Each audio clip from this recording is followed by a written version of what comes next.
Hindi ako nagpunta rito para makipag-agawan sa trono. Gusto ko lang bawiin si nanay at makuha ang lunas mula sa mangkukulam na yan. At sa tingin mo ba, papayag ako sa gusto mo? Hindi ka na makakalabas ng buhay sa silinda to. Ibigay mo sa akin ang kailangan ko at aalis na kagad kami. Kailangan mo muna kaming talunin bago mangyari ang gusto mo. Magandang araw po sa inyong lahat. Ang kwentong inyong mapapakinggan ay tungkol sa isang batang prinsipe na magtataglay ng lakas ng isang ginintuang oso. Halina't ating tuklasin kung paano niya malalampasan ang lahat ng pagsubok na nakaatang sa kanyang balikat bilang susunod na hari ng kanilang kaharian, at kung paano niya tatalunin ang mga taong gusto siyang iligpit simula nung sanggol pa lamang siya. Ngunit bago ang lahat, huwag po nating kalimutan mag-subscribe at i-hit ang notification bell sa aking YouTube channel na Apong Isaac at The Voice Addict para sa mas marami pang makapigil hiningang kwentong aswang at katatakutan mula sa mundo ng kababalaghan. Umpisahan na po natin ang kwento. Nung resulta, ano pong nangyari sa anak ko? Bakit siya nangingitim? Sunod-sunod na tanong ni Lilith sa kaharap niyang doktor matapos nitong suriin ang 3 buwang gulang niyang sanggol. Nang magsalita ang doktor ay nawindang siya sa naging tugon nito. Ayon dito, may sakit sa baga ang kanyang anak at hindi na magtatagal ang buhay nito. Dagdag pa nito, wala na umano itong magagawa para iligtas ang bata. Nang makaalis ang doktor, ay umiiyak niyang nilapitan ang anak at kinarga. Nang mga sandaling yun, ay walang katumbas na sakit ang kanyang nararamdaman. Hindi niya matanggap na mawawala sa kanya ang pinakamamahal na anak. Bigla siyang tumigil sa pag-iyak nang meron siyang maalala. Dali-dali siyang lumabas ng kanyang silid at nilapitan si Damian, kanang kamay ng kanyang yumaong asawa. Sunduin mo si Crispin, ngayon din mismo. Masusunod, mahal na Reyna. Kaagad itong umalis sa harapan niya para sundin ang kanyang ipinag-uutos. Habang hinihintay na dumating si Mang Crispin, ay buhat-buhat niya ang kanyang anak. Matalik na kaibigan ng kanyang lolo at kilalang albularyo at manggagamot sa kanilang lugar, ang matandang ipinapatawag niya. Umaasa siyang may magagawa ito para mabago ang kapalaran ng kanyang sanggol. Makalipas ang ilang oras na paghihintay, dumating din sa wakas ang kanyang panauhin. Kaagad itong lumuhod at nagbigay pugay nang makita siya. Ano ang may paglilikod ko sa inyo, mahal na Reyna? Lilith na lang po, Mang Crispin.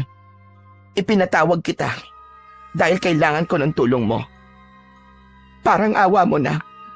Gumawa ka ng paraan para humaba pa ang buhay ng aking anak. Pinatignan mo na ba ang sanggol sa doktor? Kagagaling lang ng doktor dito kanina. Ang sabi niya, may sakit daw sa baga ang aking anak at hindi na magtatagal ang kanyang buhay. Muli na namang naging emosyonal si Lilith matapos maalala ang sinabing yun ng doktor. Kung yun ang sabi ng doktor, wala na akong magagawa. Lilith, hindi hamak na mas marami silang kaalaman pagdating sa panggagamot kumpara sa akin. Marahil nga ganon, pero may mga bagay kang kayang gawin na hindi nila kayang gawin. Nakikiusap ako sa iyo, Mang Crispin. Iligtas mo ang aking anak. Napabuntong hininga ang matanda dahil sa sinabi niyang yun. Isa lang ang naiisip kong paraan para mailigtas siya. Subalit hindi natin alam kung ano ang posibleng maging resulta nun sa hinaharap.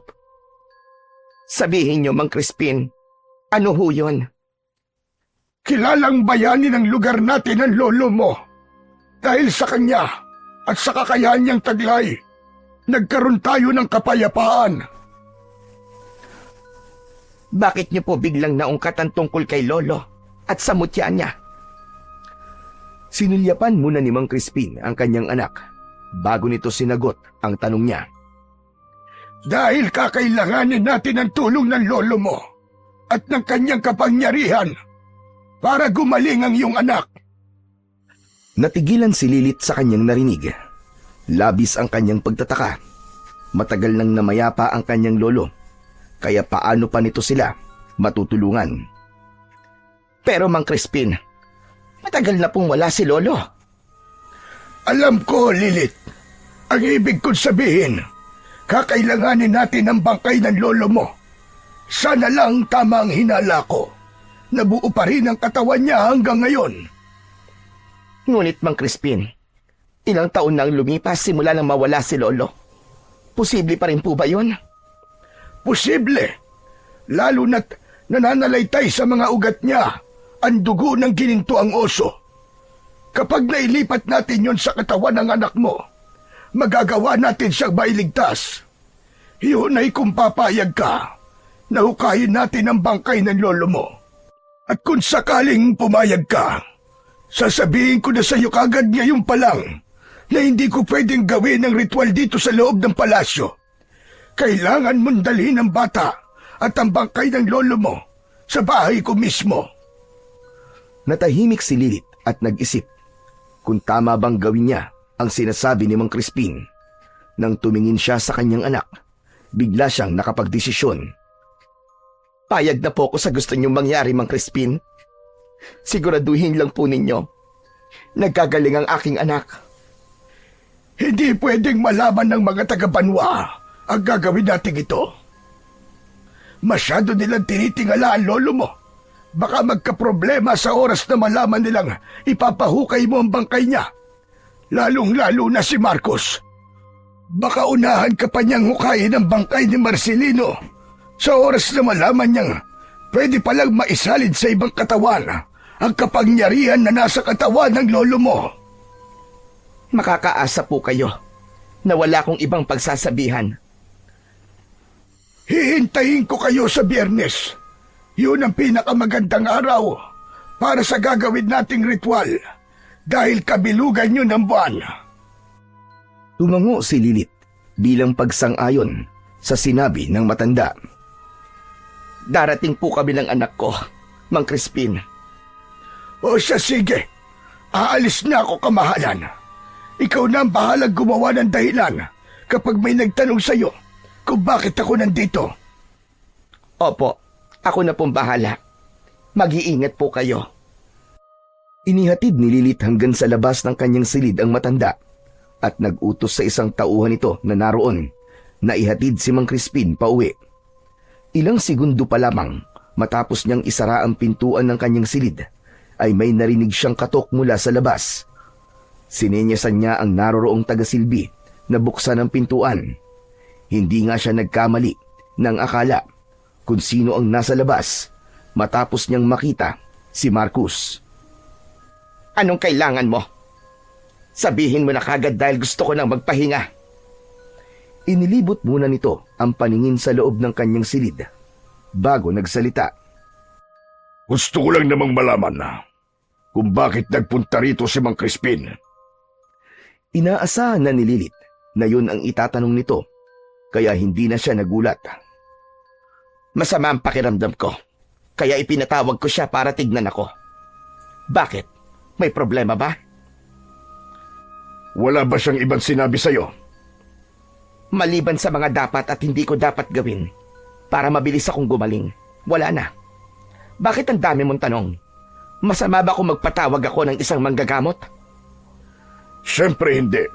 Bilang isang reyna, dapat lang na siguraduhin mo palagi na nasa maayos ang kalusugan mo. Mahirap na. Baka bigla ka na lang matulad kay Kuya Marcelo. May sasabihin ka pa ba? Ikaw na rin na nagsabi na mahalaga ang kalusugan ko. Pwede ka na bang umalis? Gusto ko na magpahinga. Masusunod, mahal na reyna. Isang nakakalokong ngiti ang iniwan nito sa kanya bago naglakad palabas. Kapatid ng kanyang yumaong asawa ang lalaki. Hindi katulad ng asawa niya taliwas ang pag-uugali na meron si Marcos. Sakim ito at makasarili. Kaya nga hanggang ngayon ay hindi pa rin nawawala ang hinala niya na baka ito ang dahilan kung bakit nagkaroon ng malalang karamdaman ang kanyang asawa. Malaki ang galit nito sa kapatid dahil nang mamatay ang dating hari ay sa asawa niya ipinamana ang trono. Wala pang 1 taon nang pumanaw si Marcelo na kanyang asawa. Buntis siya noon sa kanilang anak na magkaroon ito ng kakaibang karamdaman na kahit si Mang Crispin ay hindi nagawang gamutin. Mahigit 1 buwan din itong naghirap bago binawian ng buhay. Napakabilis ng mga pangyayari at hanggang ngayon ay sariwa pa rin sa isip niya ang lahat. Kailangan mong gumaling, anak. Hindi pwedeng mapasakamay ni Marcos ang trono. Dahil anak ng hari, walang ibang pwedeng magmana ng tronong iniwan ni Marcelo kung hindi ang kanilang anak. Subalit ngayong nanganganib na mawala ang nag-iisa nilang supling, nanganganib din na mapasakamay ni Marcos ang trono. Kapag nagkataon, siguradong katapusan na ng mga mamamayan ng banwa. Dahil tiyak na taliwas sa pamumuno ng kanyang asawa ang paiirali nito. Kaya hindi pwedeng malaman ng lalaki na may sakit ang kanyang anak na si Marcelo Jr. Dahil paniguradong gagamitin ito ang dahilan na yon para maangkin ang kaharian. Huwag kang mag-alala, anak. Kasama mo ko sa lahat ng pagsubok na kakaharapin mo. Hinding-hindi kita pababayaan. Marahang hinaplos ni Lilith ang ulo ng kanyang anak at kinintalan ng masuyong halik ang noo nito. Kinagabihan, kaagad na isinagawa ni Lilith ang unang hakbang sa plano nila ni Mang Crispin. Mabuti na lang at may mga pinagkakatiwalaang tauhan ang kanyang yumaong asawa sa loob ng kaharian. Ang mga yon ang pinakiusapan niya na hukayin ang bangkay ng kanyang lolo habang naghihintay ng resulta. Hindi mapakali sa loob ng kanyang silid si Lilith. Abot langit ang kabang nararamdaman niya ng mga sandaling yon. May malapit na bundok sa labas ng banwa. Doon nakalibing ang bangkay ng kanyang lolo dahil yun ang huling kahilingan nito bago bawian ng buhay. Hating gabi na nang matanaw ni Lilith mula sa bintana ang senyales na hinihintay niya. Ang biglaang paglipad ng mga ibon sa bundok, ang senyales na hiningi niya sa mga inutusan niyang tauhan. Hudyat yon na nagawa na ng mga ito ang ipinag-uutos niya. Ang susunod na gagawin ng mga ito ay dalhin ang bangkay ng kanyang lolo sa bahay ni Mang Crispin. Kinabukasan, paglabas ni Lilith sa kanyang silid, ay kagad siyang sinalubong ni Marcos. Ano na naman ba ang kailangan mo, Marcos? Masyado ka atang nakatutok sa anak mo. Hindi mo na alam ang mga nangyayari sa paligid. Napakunot noo si Lilith dahil sa sinabi nitong yun. Anong ibig mong sabihin? May nangyari ba? Nawawala lang naman ang bangkay ng lolo mo. Nasa bulwagan na ang punong ministro, kasama ang ilan pang kinatawan. Hinihintay nila ang magiging desisyon mo sa pangyayaring ito. Natigilan si Lilith sa kanyang narinig. Hindi niya inaasahan na ganun kabilis nakakalat ang balita. Salamat sa impormasyon. Pagkasabi nun, ay nilampasan niya na ang lalaki at tinahak ang daan papuntang bulwagan. Kagad na nagbigay pugay sa kanya ang mga kinatawang naroon nang makita siya. Nagpatuloy siya sa paglalakad at huminto nang nasa harap na siya mismo ng mga ito. Ang punong ministro na si Gregorio ang kaagad na nagsalita. Marahil ay nakarating na sa iyo ang balita, kamahalan. Naparito kami para imukay, nahulihin at bigyan ng karampatang parusa at sino mang nagnakaw sa bangkay ni Apo Marcelino. Isang malaking katatawanan na nangyari ito. Hindi lang sa buong banwa, kundi pati na rin sa inyo, mahal na Reyna. Maaaring isipin ng inyong mga nasasakupan na wala tayong sapat na seguridad. Malaki ang ginampanang tungkulin ng inyong lolo dito sa lugar natin. Hindi natin pwedeng isawalang kibo na lamang ang pagkawala ng kanyang bangkay. Tama ang lahat ng sinabi mo, punong ministro. At sang-ayon ako sa gusto mong mangyari. Kailangan mahuli at maparusahan ang mga salarin sa lalong madaling panahon. Ipinapaubaya ko na sa inyo ang bagay na ito. At umaasa ako na magkakaroon kagad ito ng agarang resulta. Maraming salamat sa tiwala, mahal na Reyna. Makakaasa kang gagawin ko ito para mahuli na kagad ang may kasalanan. Kung wala na kayong tanong, mauuna na ako. Kahapon pa masama ang aking pakiramdam. Kailangan ko pang magpahinga. Sige po, mahal na Reyna. Maaari na po kayo magpahinga. Marami pong salamat ulit. Muling nagbigay ng pugay ang mga ito nang papalabas na siya sa bulwagan. Pagbalik niya sa kanyang silid, kagad niyang tinanong ang taga-silbi kung pumasok ba si Marcus. Nakahinga siya ng maluwag matapos nitong umiling. Hindi pwedeng makita ng lalaki na ganun ang itsura ng kanyang anak. Baka bigla itong magduda. Kinabukasan, araw ng Biyernes, kinausap ni Lilith ang kanyang taga-silbi na huwag sabihin kahit kanino na wala siya sa loob ng kanyang silid. Yun ang araw ng kanyang pagtakas palabas ng banwa para magtungo sa bahay ni Mang Crispin. May mga tinalaga na siyang tao, kung kaya't naging madali ang ginawa niyang pagpuslit. Sumakay sila ng kanyang anak sa isang karwahe ng mga gulay palabas ng kaharian. Nang malayo na sila mula sa kaharian, ay bumaba na siya at kagad naman siyang nilapitan ni Damian na kanina pa naghihintay sa kanyang pagdating. Nakasakay ang lalaki sa isang kabayo. Kailangan na natin magmadali, kamahalan. Inilahad dito ang isang kamay para alalayan siyang makasakay sa kabayo. Dahil may kalayuan ang bahay ni Mang Crispin mula sa banwa, ilang baryo ang kanilang dinaanan. Malapit ng dumilim nang makarating sila sa kanilang destinasyon. Kagad siyang sinalubong ng matanda pagbaba niya sa kabayo. May napadpad na po bang mga kawal dito sa lugar niyo, Mang Crispin? Nabalitaan kasi kagad nila ang nangyaring pagkawala ng bangkay ni Lolo. Kinailangan ko pong pumayag sa gusto ng punong ministro na hanapin sa lalong madaling panahon ng bangkay at ang mga salarin para hindi nila ako pagdudahan.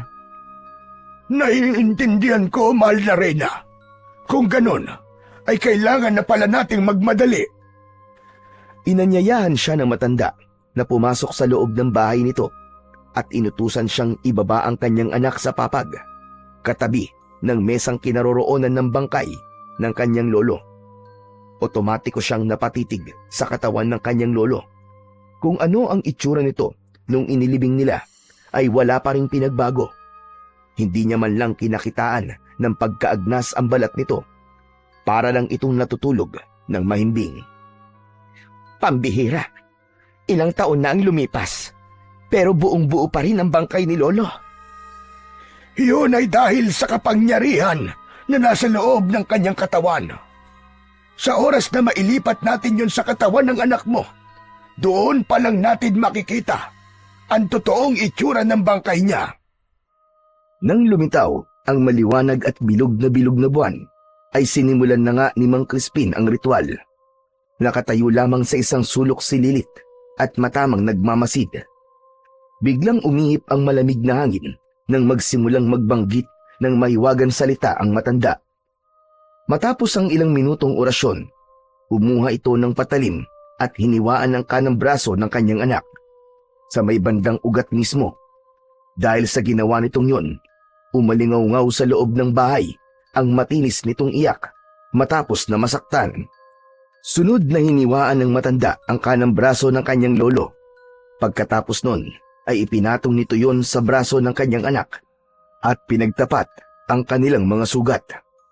Makalipas lamang ang ilang sandali, may nakita siyang lumabas mula sa sugat ng kanyang lolo at kagad yung pumasok sa sugat ng kanyang anak.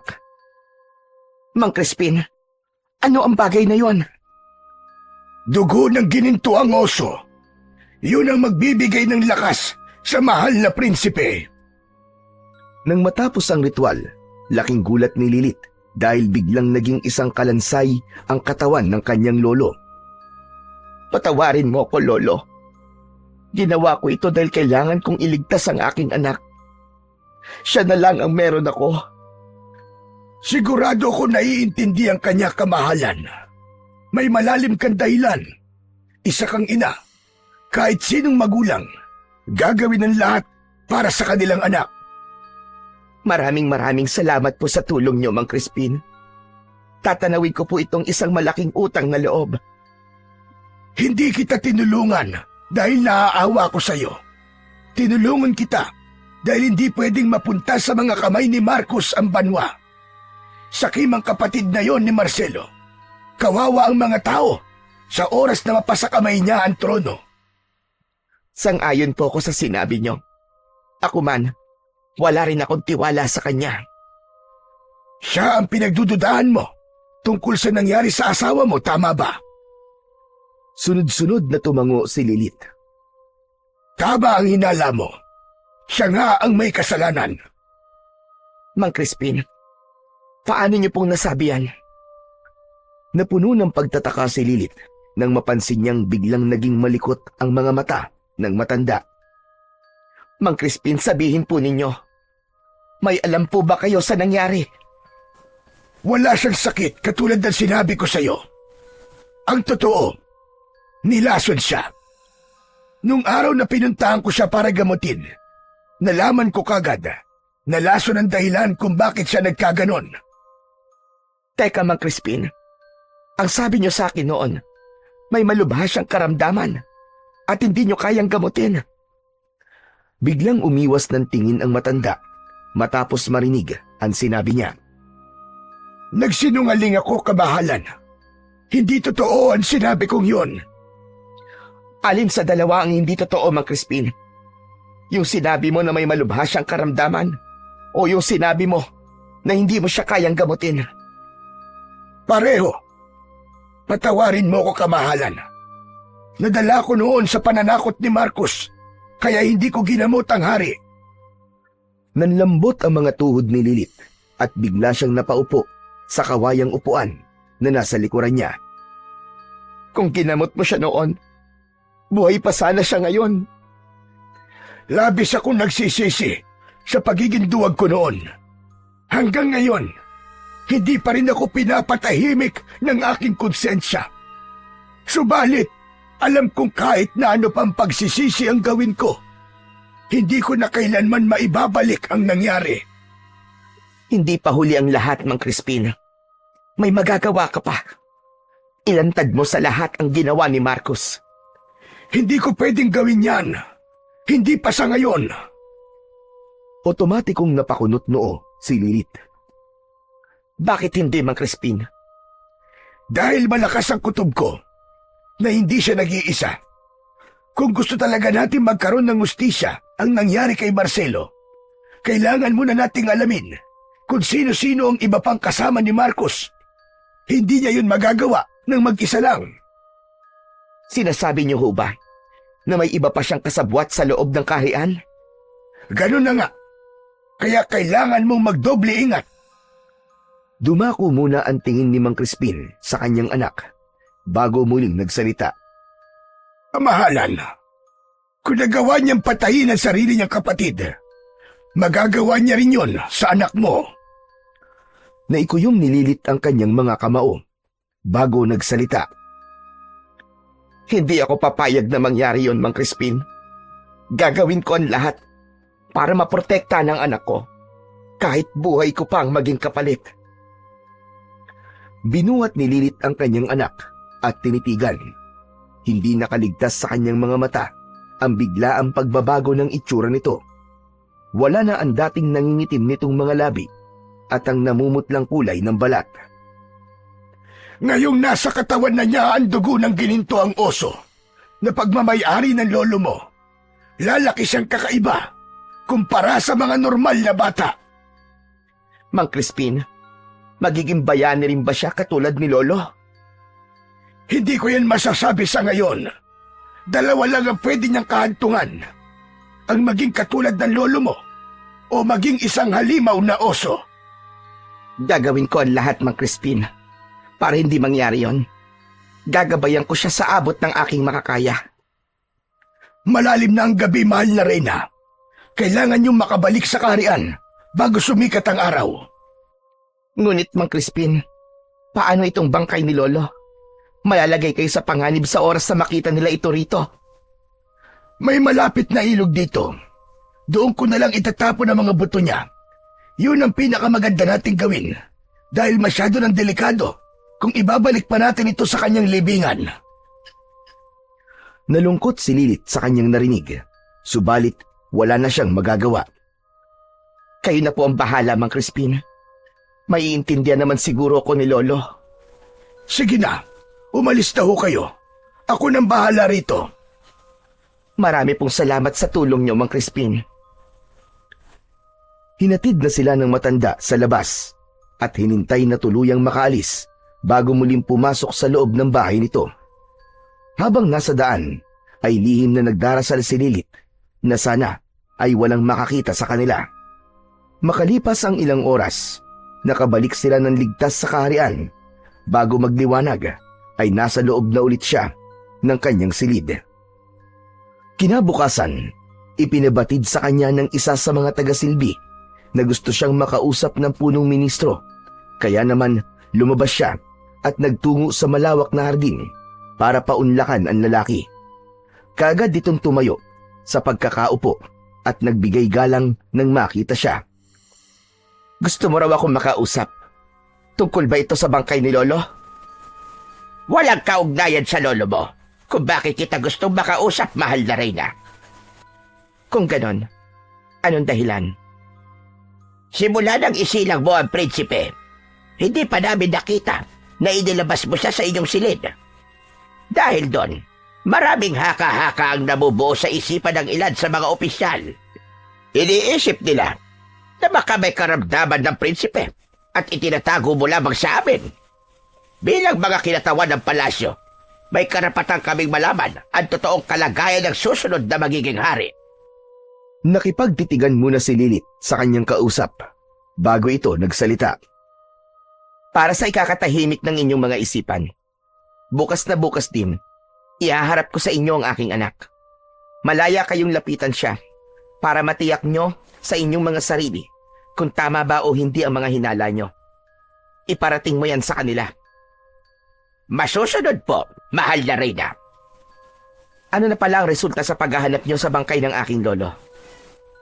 Marami na kaming napuntahang mga baryo, pero hindi pa rin namin nakikita ang bangkay. Huwag po kayong mag-alala. Susuyurin namin ang bawat baryo na pupuntahan namin. Aasahan ko yan. May sasabihin ka pa ba, Gregorio? Wala na po, mahal na Reyna. Maaari na po kayong bumalik sa inyong silid. Maraming salamat po. Nang marinig ang sinabing yon, ay tumalikod na siya at humakbang palayo. Habang naglalakad, ay laman ng isip niya ang kanilang pinag-usapan. Mabuti na lang pala at nasa maayos ng kalagayan ang kanyang anak. Kayang-kaya niya na itong iharap sa lahat. Nang makabalik siya sa kanyang silid, kagad siyang lumipat sa natutulog na sanggol at tinitigan ang payapa nitong muka. Kailangan mong lumaki ng matapang at palaban, anak. Maraming mababangis na lobo dito sa loob ng palasyo. Hindi sila magdadalawang isip na sakmalin ka sa oras na makita ka nilang mahina. Hinawakan ni Lilith ang kamay ng kanyang anak at dinampian ng masuyong halik. Nang akmang bibitiwan niya na sana yon, nagulat siya dahil bigla nitong hinawakan ng maigpit ang kanyang kamay. Tila ba ipinapahiwatig nito na naiintindihan nito ang kanyang mga sinabi. Nagtagal ng ilang segundo ang pagkakahawak nito sa kamay niya bago kusang bumitaw. Kinagabihan, ipinatawag ni Lilith si Damian dahil may mahalaga siyang nais sabihin sa lalaking general. Damian, ihaharap ko bukas sa kanila ang anak ko. Hindi natin alam ang mga posibleng mangyari. Magtalaga ka ng mga tao na magbabantay sa loob at labas ng bulwagan. Wala akong tiwala sa ibang mga kawal. Makakaasa po kayo, kamahalan, para matiyak ang kaligtasan ng prinsipe. Sasama ako sa inyo sa loob. Maraming salamat, Damian. Sige na, magpahinga ka na. Tumayo ang general at nagbigay galang muna bago lumabas ng kanyang silid. Kanang kamay ng kanyang yumaong asawa ang lalaki, kaya malaki ang tiwala niya rito. Nung nabubuhay pa ang kanyang asawa, ay paulit-ulit nitong sinasabi na bukod sa kanya, ang lalaking general ang pangalawang tao na labis nitong pinagkakatiwalaan sa loob ng palasyo. Ilang beses na rin niyang nasaksiyan kung gaano katapat si Damian sa pumanaw na hari. Kinabukasan, katulad na napag-usapan nila ni Gregorio, dinala niya sa bulwagan ng kanyang anak para iharap sa mga kinatawan ng palasyo. Tumayo siya sa harapan ng mga ito at nagsalita. Nakarating na sa akin ang inyong mga hinaing patungkol sa aking anak. Marami sa inyo nagdududa at iniisip na meron siyang karamdaman, kaya hindi ko siya inilalabas. Ngayon, para magkaroon kayo ng pagkakataon na kumpirmahin ng inyong mga hinala, malaya kayong lumapit at tignan siya. Isa-isang nagsilapitan ang mga ito upang makita sa malapitan ang kanyang anak.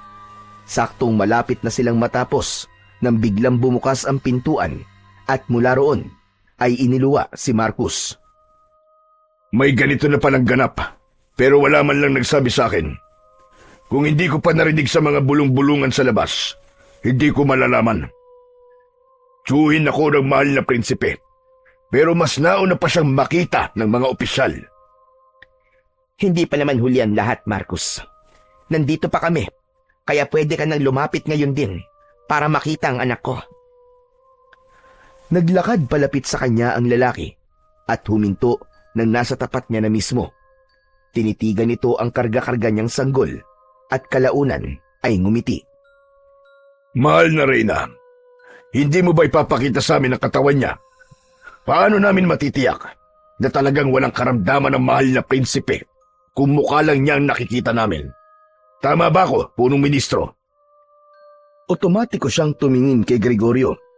Nang magsalita ito, Ganun na nga, kabahalan. Mas matitiyak na bawat isa sa atin dito na nasa maayos ang kalusugan ng prinsipe kung makikita natin ang kanyang katawan. dahil sa sinabing yun ng punong ministro, kaagad namang sumang-ayon ng ilan sa mga kinatawan. Inaasahan na ni Lilith na magiging agresibo ang mga ito, subalit hindi niya pa rin maiwasang makaramdam ng galit. Gayunpaman, mas pinili niya pa rin maging kalmado. Humarap siya kay Damian at inutusan ang lalaki na alisin ang telang bumabalot sa katawan ng kanyang anak. Muli, isa-isang nagsilapitan ang mga opisyal upang suriin ng tingin ang sanggol. Siguro naman ay mapapanatag na ang inyong mga isipan mula ngayon. Maraming salamat sa konsiderasyon, mahal na Reyna. Nais lang namin matiyak na maayos ang kalusugan ng susunod na hari. Hindi niya pinansin ang sinabing yun ng punong ministro. Sa halip, tinignan niya si Marcus. Sana masaya ka na makitang malusog ang iyong pamangkin. Oo naman, kamahalan. Batid ni Lilith na malayo sa katotohanan ang sinabi nitong yun. Gayunpaman, hindi na lang siya umimik. Nang patapos na ang pagtitipon, isa sa mga opisyal ang biglang naglabas ng patalim at tumakbo palapit sa kanilang mag-ina. Subalit bago pa man yung tuluyang makalapit, ay kagad na humarang sa kanila si Damian at naglabas ng espada. Kusang napahinto ang lalaki at binitiwan ng hawak na kutsilyo. Nilapitan ito ni Damian at inalis ang taklob sa ulo gamit ang dulo ng kanyang espada. Hindi ka kabilang sa mga opisyal. Sino ka? Bago pa man makapagsalita ang lalaki, ay nilapitan na ito ni Marcus at walang sabi-sabing pinugutan ng ulo gamit ang espada nito. Tinangka niyang sakta ng prinsipe. Dapat lang yan sa kanya. Pagkasabi nun, ay tinignan siya nito. Ayos ka lang ba, kamahalan? Nang makabawi sa pagkakabigla, ay saka lang nagawang makapagsalita ni Lilith. Hindi mo muna dapat siya pinatay. Hinayaan mo muna siya sanang sagutin ang mga tanong ni Damian. Ginawa ko lang ang dapat kong gawin, mahal na Reyna. Higit na mahalaga ang kaligtasan ng prinsipe kaysa sa ano pa mang bagay. Nag-ayon ako sa sinabi mong yan, kamahalan. Dapat lang na maparusahan kagad ng sino mang magtatangkang gawa ng masama ang ating mahal na prinsipe. Hindi na muling nagsalita pa si Lilith. Sapat ng malinaw niyang nakikita kung ano ang kasalukuyang nangyayari. Alam niyang kaya yun ginawa ni Marcus para pigilan ang lalaki sa pagsasalita. Mahal na Reyna, maaari na kayong bumalik sa inyong silid. Maraming salamat sa pagpapaunlak niyo sa amin. Tikom pa rin ang bibig na naglakad palabas ng bulwagan si Lilith. Sa kanyang likuran ay nakasunod si Damian. Pagdating sa kanyang silid ay inanyayahan niyang pumasok ang general. Tungkol sa nangyari sa loob, sa tingin ko, sinadya yung gawin ni Marcus para hindi makapagsalita yung lalaki. Alam ko yon, Damian. At hindi na yon nakakagulat. Anong balak mo ngayon, mahal na Reyna? Wala. Maliban sa panatilihing ligtas ang anak ko hanggang sa dumating siya sa tamang edad. Kahit alam na natin ngayon kung sino ang kalaban, hindi pa rin tayo pwedeng kumilos ng basta-basta dahil hindi natin alam kung sino pa sa palasyo ang mga kakampi niya. Sa ngayon, kaligtasan muna ni Marcelo ang mahalaga. Kung ganun, kailangan niyang matutong makipaglaban. Ako ang magtuturo sa kanya kapag kaya na niya. May iba ko naiisip, Damian. Ano yun, kamahalan? Gusto kong lumayo kasama ang anak ko. Yun lang ang naiisip kong paraan para matiyak ang kaligtasan niya. Hanggat nandito kami sa loob ng palasyo, hindi ko tiyak kung hanggang kailan siya magiging ligtas. Ibig niyo sabihin, mahal na Reyna, tatakas kayo ng mahal na prinsipe? Tama ka, Damian. At kailangan ko ng tulong mo para magawa ko yon. Ikaw na ang bahalang magplano kung paano kami makakalabas dito. Kailangan kong mailayo ang anak ko rito sa lalong madaling panahon. Sigurado ka na ba talaga sa desisyon mong yan, mahal na Reyna? Oo, Damian. Matagal ko na rin itong pinag-isipan. Kung ganun, sige. Ako na po ang bahala. Makakalabas kayo rito ng ligtas, pangako. Malaki ang tiwala ko sa iyo, General. Alam kong hindi mo kami ipapahamak ng anak ko. Maraming salamat po sa pagtitiwala, mahal na Reyna. Hindi ko po kayo bibiguin. Nang matapos ang pag-uusap nilang yun, ay nagpaalam na ang lalaki. Siya naman ay nahiga na sa tabi ng kanyang anak. Makalipas ang ilang segundo, ay muli siyang tumayo at lumapit sa dingding na siya ring nagsisilbing pintuan patungo sa kabilang silid. Binuksan niya yon at naglakad palapit sa naroong altar kung saan nakapatong ang isang maliit na banga na naglalaman ng abo ng kanyang yumaong asawa. Naupo siya sa harap nun at tumingin sa larawang nakasabit. Aalis muna kami ng anak mo. Pero babalik din kami sa tamang panahon. Kapag kaya na niyang harapin ang kanyang kapalaran.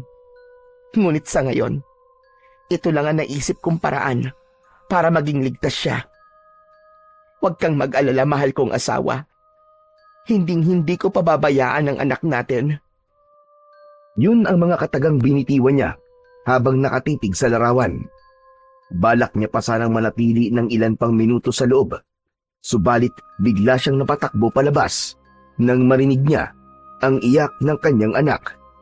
Binalot siya ng takot nang maabutan niyang karga-karga ng kanyang tagasilbian sanggol at may hawak itong patalim. Bakas sa mukha ng babae na tila napilitan lang ito kaya sinubukan niya itong pakiusapan. Huwag mong gawin yan. Huwag mong saktan ang anak ko. Bumukas ang pintuan ng kanyang silid at iniluwa nun si Damian. Nang akmang bubunot ng espada ang general, ay pinigilan niya ito. Baka biglang mataranta ang babae at saksakin ang anak niya. Akin na ang anak ko. Huwag kang mag-alala. Hindi kita parurusahan. Dahan-dahan siyang naglakad palapit dito habang nagsasalita. Nang tuluyan siyang makalapit, ay kinuha niya ang anak mula sa kamay nito. Hindi naman ito pumalag nang gawin niya yon. Ngunit nagulat siya nang bigla nitong saksakin ang sariling leeg. Saglit lang at kagad itong binawian ng buhay. Nang makarating sa punong ministro at sa iba pang opisyal ang nangyari, ay nagdesisyon ang mga ito nadakpin ang mga mahal sa buhay ng babae. Nang malaman niya ito, ay dali-dali siyang nagtungo para pigilan ang mga ito sa nakatakdang gawin. Subalit huli na, sa labas ng bulwagan, naabutan niya si Marcus na isa-isang pinapaslang ang mga mahal sa buhay ng kanyang tagasilbi. Kahit matanda, ay hindi nito pinalagpas. Dahil sa pangyayaring yun, mas lalong tumindi ang pagnanais niya na makaalis na ng palasyo. Kinagabihan ng araw na yun, nagdesisyon si Lilith na kausapin si Marcus. Siya mismo ang pumunta sa silid nito. Aba, isa itong himala sa lahat ng himala. Tama bang nakikita ko? Pinuntahan mo ko rito. Hindi na ako magpapaligoy-ligoy pa. Tatapatin na kita. Tigilan mo na ang kakautos na ipapatay ang anak ko. Anong ibig mong sabihin? Huwag ka na magmaang-maangan pa. Walang ibang pwedeng mag-utos nun kundi ikaw lamang. Alam kong matagal mo nang gustong maghari. Kaya nga, nilasod mo ang kapatid mo. Naglakad palapit sa kanya ang lalaki at tinitigan siya. Kung ganon, alam mo na pala ang tungkol doon. Bakit hindi mo ako ipadakip? Dahil alam kong magdudulot lamang yun ng malaking gulo.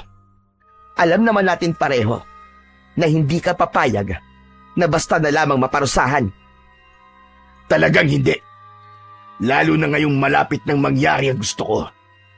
Kapag naalis na sa landas ko ang anak mo, ako na ang magiging bagong hari. Naggitngit ang kalooban ni Lilith dahil sa sinabi nito, subalit hindi niya yun ipinahalata sa kausap. Kaya ako nagpunta rito dahil may gusto kong hilingin sa'yo. Parang ang hirap yatang paniwalaan ng sinabi mo, mahal na Reyna. Pero sige, ano ba yon? Gusto kong hayaan mo kaming makaalis dito ng anak ko at mamuhay ng normal sa labas, sa malayo. Kapag wala na kami rito, matutupad na ang gusto mo. At paano ko naman matitiyak na hindi kayo babalik para bawiin sa akin ang lahat? Ayokong malagay sa alanganin ng buhay ng anak ko. Sapat ng rason yon para mapadatag kang hindi na kami babalik dito. Palalakihin ko siyang isang normal na tao. Ililihim ko sa kanya ang lahat. Saglit na natahimik ang kanyang kausap at tila nag-iisip. Makalipas ang ilang segundo, ay muli itong nagsalita. Alang-alang sa iisang dugo na nananalaytay sa amin ng prinsipe, papayag ako sa gusto mo, mahal na Reyna. Pagkakataon mo na ito para mamuhay ng mapayapa kasama siya. Pero sa oras na magpakita ulit kayo rito sa banwa, ako mismo ang papatay sa inyo. Katulad ng sinabi ko, hindi ako papayag na malagay sa alanganin ng buhay ng aking anak. Kapayapaan ang nais mo. Kapayapaan ang ibibigay ko sa'yo. Basta wag na ulit kayong babalik dito. Makakaasa ka. Iyong-iyo na ang trono mo. Pagkasabi niya ng mga katagang yon, ay tumalikod na siya at naglakad palabas ng silid nito. Nang malapit na siya sa kanyang silid, ay nakasalubong niya si Damian. Sinenyasan niya itong sumunod sa kanya sa loob. Wala nang pagtakas na magaganap, Damian. May ibang paraan ako naisip. Tumingin siya sa lalaki at sinimulan niyang ikwento ang napag-usapan nila ni Marcus. Ano ka mo, mahal na Reyna? Ibinigay niyo ang trono sa kanya? Sa ngayon lang, Damian. Sa ngayon lang. Para sa kaligtasan ng aking anak. Pero mahal na Reyna, paano ka nakatitiyak? Natutuparin niya ang sinabi niya. Hindi naman ako naniniwala sa mga binitiwan niyang salita, Damian. Uso si Marcus. Alam kong gagawa pa rin yun ng paraan para tuluyang mawala sa landas niya ang anak ko. Ang mahalaga rito, hindi na natin kailangan pang magpakahirap magplano para makalabas ng banwa. Sa bagay, tama ho kayo, kamahalan. Mas delikado nga kung patago tayong tatakas dahil kapag nahuli nila kayo, tiyak nakatapusan nyo na. Kailan ang balak niyong pag-alis? Ngayon din mismo, Damian. Ipaghanda mo ako ng kabayo. Magdadala lang ako ng ilang gamit. Masusunod po, mahal na Reyna. Nang lumabas ng kanyang silid ang lalaki, ay inabala niya ang sarili sa pagbabalot ng mga gamit na dadalhin niya. Makalipas ang ilang minuto, muling bumalik si Damian. Mahal na Reyna, nakahanda na po ang kabayo. Nilapitan nito ang binalot niyang gamit at isinukbit sa likod. Siya naman ay kinarga ang kanyang anak at isinakay sa telang nakatali sa kanyang katawan. Sabay silang naglakad palabas at ilang sandali pa ay pareho na silang nakasakay sa kanya-kanya nilang kabayo at tinatahak ang daan palabas ng tarangkahan ng banwa. Namukaan siya ng mga kawal na nakagwardya subalit hindi niya pinansin ang nagtatakang tingin ng mga ito. Ngunit hindi pa man sila nakakalayo ay may narinig silang mga yapak ng kabayo mula sa kanilang likuran. Paglingon niya, 3 tao ang nakita niyang humahabol sa kanila. Alam niyang mga tauhan yon ni Marcus. Mauna ka na, mahal na Reyna. Ako nang bahala rito. Pagkasabi nun, ay nakita niyang huminto si Damian at hinintay na makalapit ang mga humahabol sa kanila. Wala siyang inaksayang sandali. Mas binilisan niya ang pagpapatakbo. Bago lumiko, ay narinig pa niya ang ingay ng mga espadang nagkikiskisan. Walang 10 minuto ang lumipas, ay may narinig siyang sumusunod sa kanya. Nakahinga siya ng maluwag nang matiyak niyang si Damian yon. Binagalan niya ang kanyang pagpapatakbo at hinintay itong makalapit. May sugat ka, Damian. Aniya nang makita ang dumudugo nitong balikat. Wala ito, kamahalan. Tara na, bago pa may dumating na iba. Kay Mang Crispin tayo. Pagkasabi nun, ay binilisan na niya ulit ang pagpapatakbo. Malapit nang sumilay ang bukal liwayway nang makarating sila sa lugar ni Mang Crispin. Naabutan nila ang matanda na merong ginagamot. Mang Crispin, ano ang nangyari sa kanya? Habang nagsasalita, ay nakatingin si Lilith sa balikat ng lalaking ginagamot ng matanda. Inatake daw siya ng aswang. Mabuti na lamang at nagawa pa niyang makatakas at makapunta rito. Nagsalubong ang 2 kilay ni Lilith dahil sa sinabi na yon ni Mang Crispin. Ano kanyo, Mang Crispin? Aswang? Hindi ba't bago mawala si Lolo, ay nagawa na niyang talunin ang lahat ng mga aswang? Yun din ang pagkakaalam ko, mahal na Reyna. Kaya nga nagkaroon ng kapayapaan sa loob at sa labas ng kaharian. Nang mga sandaling yon, hindi alam ni Lilith kung ano ang kanyang mararamdaman. Umalis sila sa kaharian dahil mapanganib, subalit ganun din pala sa napuntahan nilang lugar. Pati pala rito sa labas ng banwa ay hindi ligtas ang aking anak. Teka nga, sandali lang. Hindi ko pa pala na itatanong sa inyo kung bakit bigla na lamang kayong napasugod dito. Sasabihin ko po mamaya, Mang Crispin, pagkatapos niyo po siyang gamutin. Ang tinutukoy ni Lilith ay ang lalaking kasalukuyang ginagamot ng matanda. O siya, sige. Maupo muna kayo at tatapusin ko lang ito. Hinintay niyang matapos sa panggagamot ang matanda at nang makaalis ang lalaking ginagamot nito, ay ikinuwento niya na sa matanda ang lahat. Hindi ligtas kung mananatili kayo rito. May alam akong lugar na pwede niyong pagtaguan. Doon, tiyak na hindi kayo matutuntun ni Marcos. Subalit ngayon pa lang, ipapaalam ko na sa'yo. Malaki ang kakaharapin mong pagbabago sa lugar na tinutukoy ko. Nakahanda po ako sa kahit na anong pagbabago. Ang mahalaga sa akin ay ang kaligtasan ng anak ko. Naudlot ang iba pa niyang sasabihin matapos mahagip ng kanyang paningin ang biglaang pagkatumba ni Damian. Doon lang niya napansin na nangingitim na pala ang mga labi nito. Nang makita ni Mang Crispin ang itsura ng lalaki, ay kaagad nito yung nilapitan. May laso ng palasog tumama sa balikat niya. Kailangan niyang magamot bago yung tuluyang kumalat sa katawan niya. Dahil hindi alam ang gagawin at sasabihin, nanatili lang siyang nakamasid habang natataranta ang matandang manggagamot. Makalipas ang ilang minuto, nakahinga siya ng maluwag matapos sabihin ni Mang Crispin na nasa maayos ng kalagayan si Damian. Kailangan din ang umalis dito sa lalong madaling panahon. Mahal na Reyna, paniguradong pinag-ahanap na kayo ng mga tauhan ni Marcos. Hindi malayong makarating sila rito anumang oras. Pagkasabi nun, ay naglakad ang matanda palapit sa isang bagay na natatakpan ng itim na tela. Nang alisin nito yon, ay tumambad sa kanyang paningin ang isang salamin. Nagtaka pa siya dahil nang tumapat siya roon ay wala siyang nakitang refleksyon niya. Ang bagay na ito, ang lagusan papunta sa lugar na sinasabi ko. Namangha si Lilith sa kanyang narinig.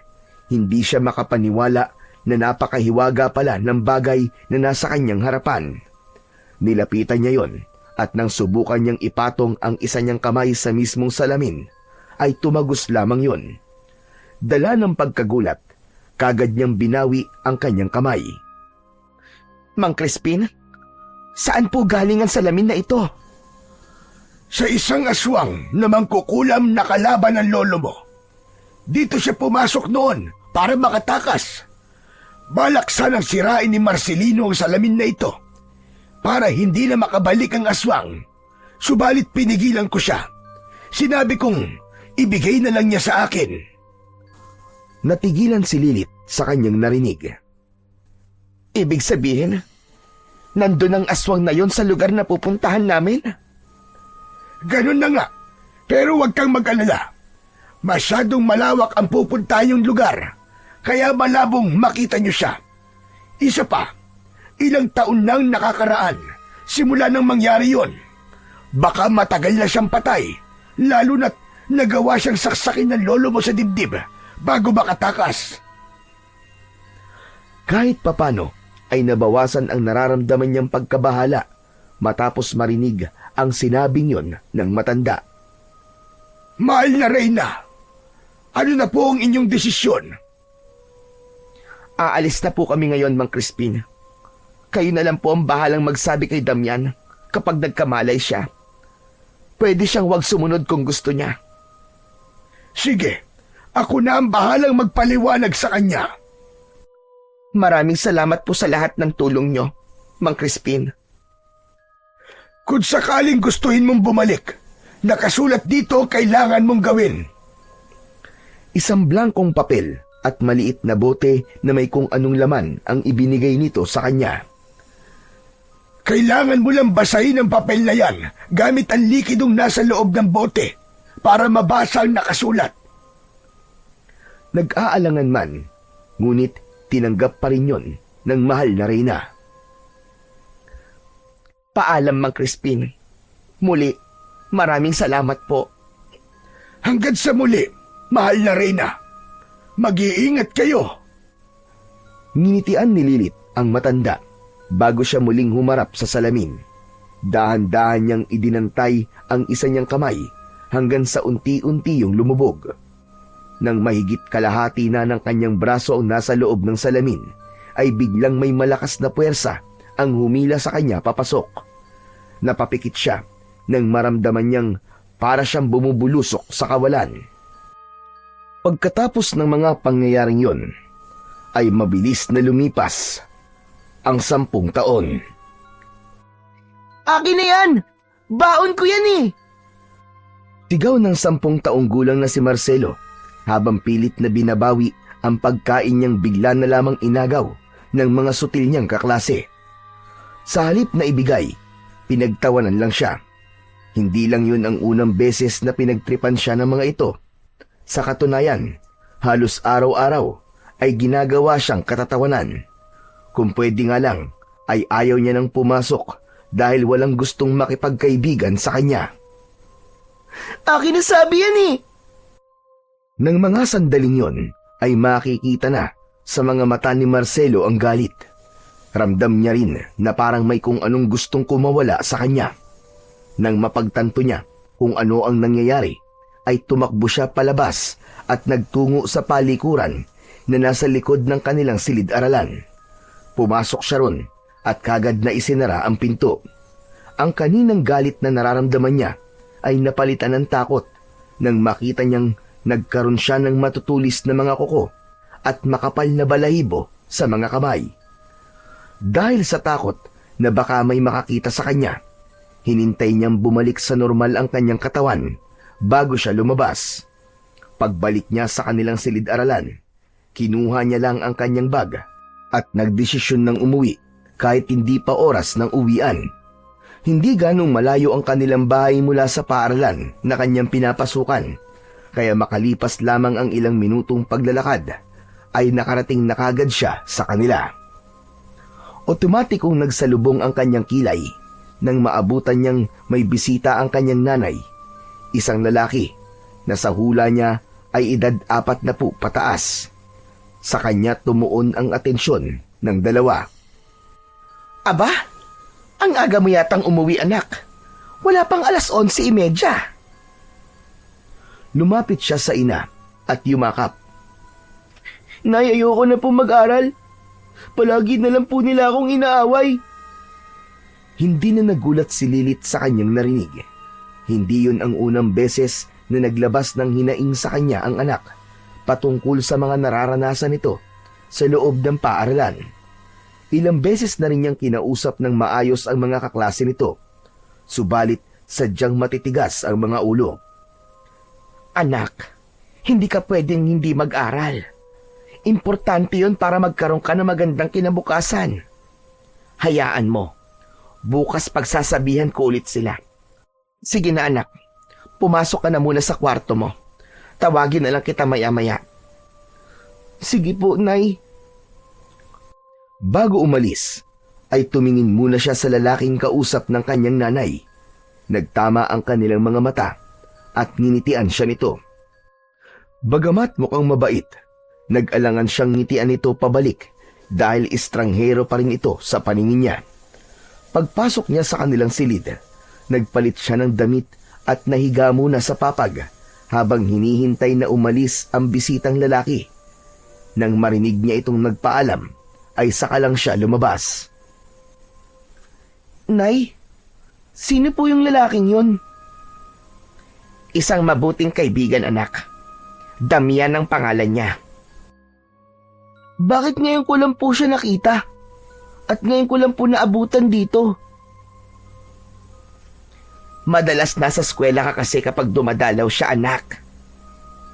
Ah, kaya po pala. Maiba ko, anak. Ano ba talaga ang dahilan at umuwi ka ng maaga? Dati naman kahit inaaway ka ng mga kaklase mo, hinihintay mo pa rin matapos ang klase. Sabihin mo nga sa akin, anak. May nangyari na naman ba? Sunod-sunod na tumango si Marcelo bilang pagtugon sa kanyang ina. Ano nangyari, anak? May nakakita ba? May sinaktan ka ba? Wala po. Nagkulong lang po ako sa banyo. Ay, salamat sa Diyos. Mabuti naman kung ganun ang ginawa mo, anak. Pagkasabi nun, ay niyakap ni Lilith ang kanyang anak. Nay, ano po ba talaga ako? Bakit kakaiba po ako sa ibang mga bata? Halimaw po ba ako, Nay? Hindi, anak. Hindi ka halimaw. Kung ganun, bakit po hindi nila ako katulad? Dahil espesyal ka, anak. May mga bagay kang kayang gawin na hindi nila kayang gawin.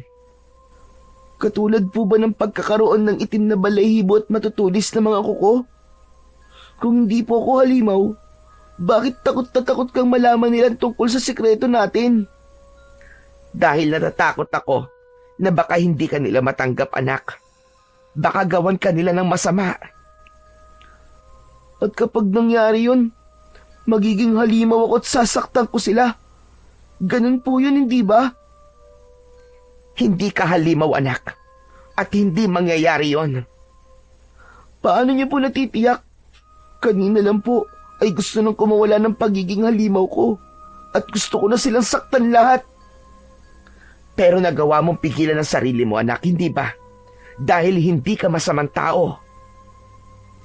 Pero hanggang kailan ko po kayang pigilan ang sarili ko, Nay? Paano kung tuluyan na po ako maging halimaw? At baka pati ikaw po ay masaktan ko. Dahil wala nang maisagot ang ginang, iniba na lamang ni Lilith ang usapan. Nagugutom na ako, anak. Tara, kumain na tayo. Sige po, Nay. Tamang-tama, nagugutom na rin po ako. Habang kumakain, ay napatingin si Marcelo sa mangilan-ngilang sugat ng kanyang nanay sa magkabilaan nitong mga braso. Maliliit lang ang mga yon, pero umaalingasaw ang masangsang na amoy. Nay, parang dumadami po yata ang mga sugat niyo ah. Isa lang yan nung una, hindi po ba? Oo, anak. Hindi ko nga alam kung na paano ito. Ang kate at kahit anong gawin kong linis, hindi pa rin nawawala ang amoy. Nay, saan niyo po ba nakuha yan? Hindi ko nga rin alam. Wala naman akong maalala na nasugatan ako o ano. Sa pagkakatanda ko, bigla na lamang itong sumulpot. Hindi po kaya tama ang sinabi nung matandang babae sa labas ng simbahan? Baka nga po, totoong may kumukulam po sa inyo.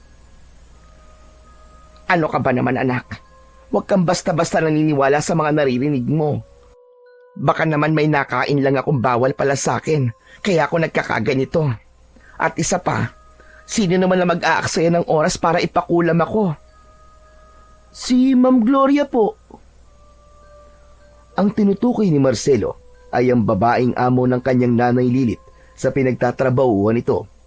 Pumapasok bilang isang tagaluto sa isang karinderya ang kanyang nanay. Bawiin mo ang sinabi mo, anak. Mabait na tao si Ma'am Gloria. Kita mo naman, halos hindi na ibang tao ang turing niya sa akin. Pati nga ikaw, binibilan ka niya ng laruan, hindi ba? Ewan ko, Nay. Pero iba po ang pakiramdam ko sa kanya. Kahit nung unang beses ko pa lang siya nakita. Sa tingin ko nga po, pakitang tao lang ang kabaitan na ipinapakita niya sa atin eh. Ilang segundong namayani ang katahimikan sa pagitan nilang dalawa bago muling nagsalita si Lilith. Ang mabuti pa, anak. Tapusin mo na yung pagkain mo. May pasok ka pa ngayong hapon, hindi ba?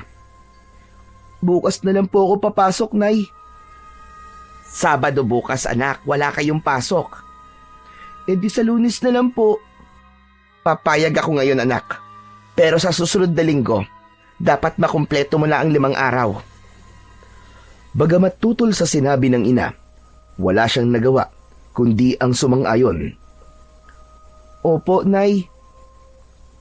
Kinagabihan ng araw na yon, nagising si Marcelo sa kalagitnaan ng gabi dahil sa biglang pag-alulong ng mga aso sa paligid. Pagtingin niya sa kanyang tabi, nagtaka siya dahil wala ron ang kanyang nanay. Dali-dali siyang bumangon at lumabas ng silid. Nay, ano pong ginagawa niyo rito? Tanong niya nang maabutan niya ang ina sa kanilang kusina. Parang walang narinig na hindi siya nito pinansin. Sa halip, naglakad ito papalapit sa kinaroroonan ng mga kutsilyo. Nanlaki ang kanyang mga mata nang makita niyang kumuha ito ng isa. Kasunod nun ay itinaas nito ang kamay na may hawak na patalim. Hindi alam ni Marcelo kung paano nangyari, pero bago pa man dumantay sa katawan nito ang hawak na bagay, ay mabilis na siyang nakalapit at nahawakan ang braso nito. Nagawa niya yung maagaw nang walang kahirap-hirap. Ang sumunod na nangyari ay bigla itong nawalan ng malay at bumagsak sa saig. Dahil sa pangyayaring yon, hindi na siya nakatulog.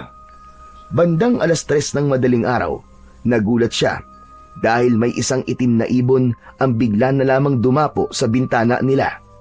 Palagi kasi yung nakabukas kahit gabi para pumasok ang sariwang hangin sa loob ng kanilang silid. Nang magtama ang mga mata nila ng ibon, parang bigla itong natakot at kagad na lumipad.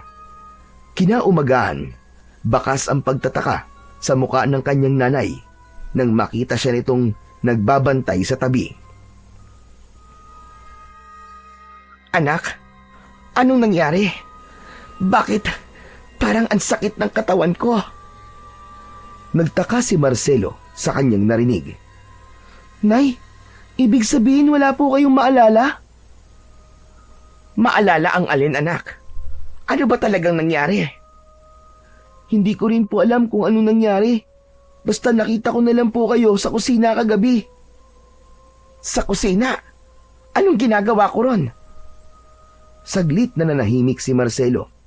Iniisip niya kung sasabihin niya pa ba ang nangyari o hindi na. Anak, bakit hindi ka makasagot? Ano ba talagang nangyari kagabi? Nay, kumuha po kayo ng kutsilyo at nagtangkang magpakamatay. Mabuti na lang po at nagawa ko kayong pigilan. Nagulat si Lilith sa kanyang narinig. Ginawa ko yon, anak. Pero bakit wala akong maalala? Hindi ko rin po alam, Nay. Yun nga rin po ang ipinagtataka ko eh. Sigurado ka bang ginawa ko yon, anak? Baka nananaginip ka lang. Hindi po, Nay. Totoo pong nangyari yun. Hindi na muling nagsalita pa si Lilith. Sa halip, nilapitan niya si Marcelo at niyakap. Nay, natatakot po ako. Paano na lang po kung hindi po ako nagising kagabi? Paano po kung sa susunod na gawin niyo po yun, ay wala ako rito? Nanatiling walang imik si Lilith. Sinubukan niyang isipin ang nangyari, pero wala talaga siyang maalala. Dahil doon, isang desisyon na ang nabuo sa isip niya. Tumayo siya at lumapit sa tokador at may hinalungkat sa loob nun. Hinahanap niya yung papel at bote na ibinigay noon sa kanya ni Mang Crispin bago siya umalis. Nay, ano pong hinahanap niyo dyan?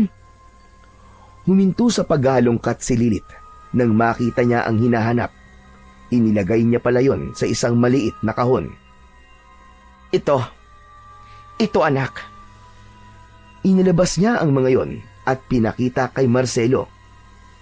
Ano po mga yan, Nay? Sa halip na sagutin ang tanong ng anak, binuksan niya ang maliit na bote at maingat na pinatakan ng laman nun ang papel na ipinatong niya sa papag. Makalipas ang ilang segundo, lumitaw na ang nakasulat doon. Binasa niya yun isa-isa at nang matapos ay bigla na lang may lumitaw na lagusan sa kanilang harapan. Walang pagdadalawang isip na hinawakan niya sa kamay si Marcelo at sabay silang pumasok. Makalipas ang ilang minutong pagbulusok nila sa gitna ng karimlan, ay bigla na lamang silang bumagsak. Inaasahan ni Lilith na sa mismong bahay ni Mang Crispin sila babagsak, subalit laking gulat niya nang mapagtanto kung saan sila tumagos. Nasa loob sila ng palasyo, sa silid niya mismo.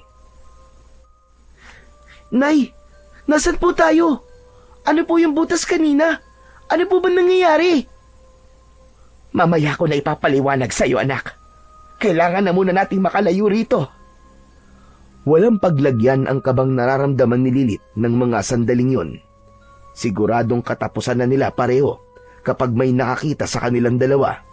Dahan-dahan niyang binuksan ng pinto at nang matiyak na walang kawal na nakabantay sa labas, ay kagad niyang hinila si Marcelo. Ilang metro pa lang ang natatakbo nila nang biglang may 3 kawal na humarang sa kanilang daan.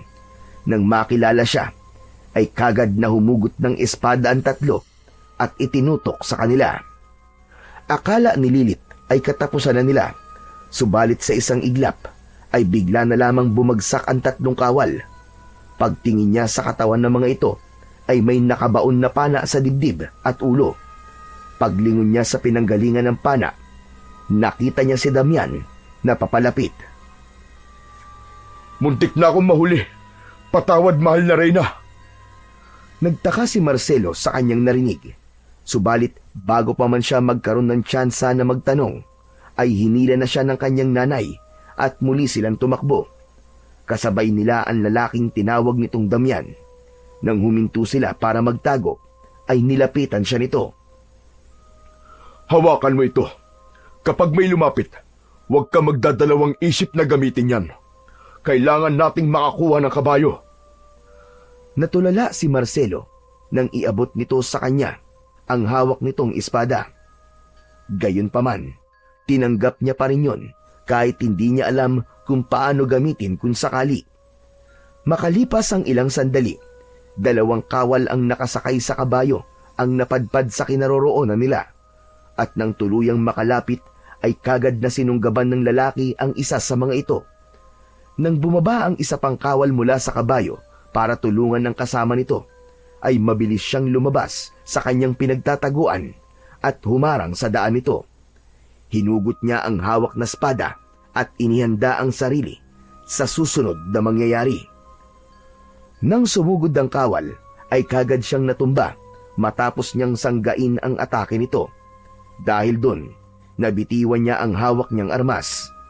Muli itong kumilos para sana tagain siya, subalit naudlot yun matapos may tumamang patalim sa mismong dibdib nito. Pag-aari ni Damian ang naturang patalim na tumama rito.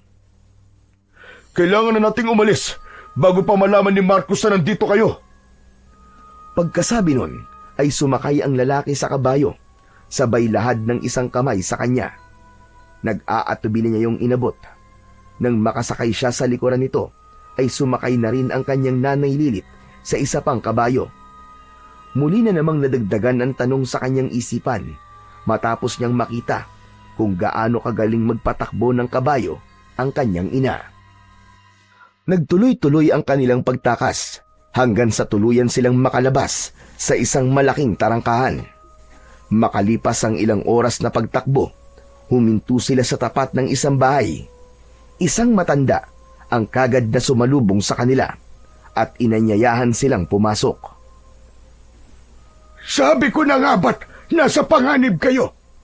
Iba ang pakiramdam ko kanina, kaya sinabihan ko si Damian na puntahan kayo. Kung hindi siya nagpunta ron, hindi niya malalaman na nagbukas ka ng lagusan pabalik sa palasyo. Kung alam ko lang po na sa palasyo kami babagsak, hindi ko na po sana ginawa yon. Muntik na kaming mapahamak ng anak ko. Huli na para magsisi. Ang mahalaga ngayon ay nakaligtas kayo. Ano ba ang dahilan at bigla ka na pasugod, mahal na Reyna? Kailangan ko po ang tulong niyo, Mang Crispin. Pagkasabi nun, ay itinaas ni Lilit ang manggas ng suot niyang damit para makita ng matanda ang mga sugat niya sa braso. Isa itong kulang, mahal na Reyna. Kailan pa nangyari ito?